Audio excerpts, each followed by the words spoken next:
अच्छी तरह सुनिए, धमाका है ये। संजय जी, क्या उस फिल्म पर मतलब झूठा बोलना उसे जरूरी था?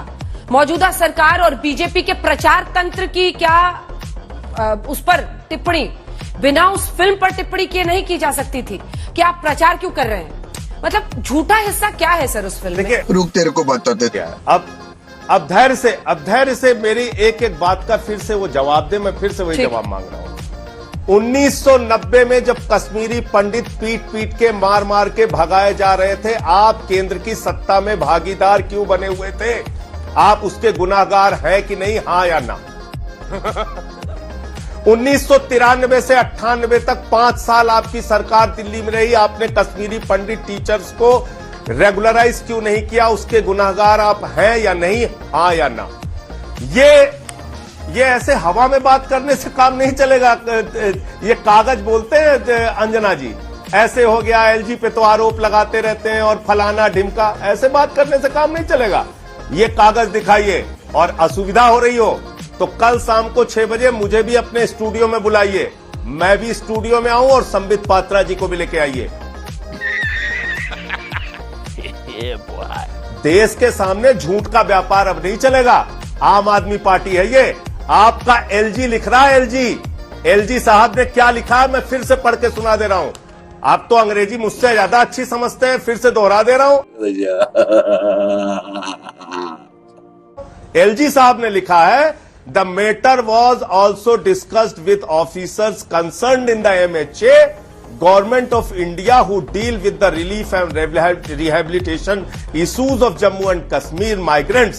It was informed that there is no special dispensation for regularization of Kashmiri migrant teachers. ये तो नोट है संबित जी, ये तो नोट है केंद्र सरकार की कोई पॉलिसी नहीं रेगुलर। ये तो नोट है, ऐसे मत विश्वास कीजिए। अभी ये फिर झूठ कह देंगे।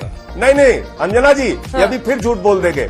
कल स्टूडियो में बुलाइए अपने, और पिंकी आनंद भारतीय जनता पार्टी के लीगल सेल की हेड, वो बिल्कुल कल बुलाइए, कल मुझे स्टूडियो में बुलाइए और इनको भी बुलाइए। इनका झूठ बेनकाब होना चाहिए।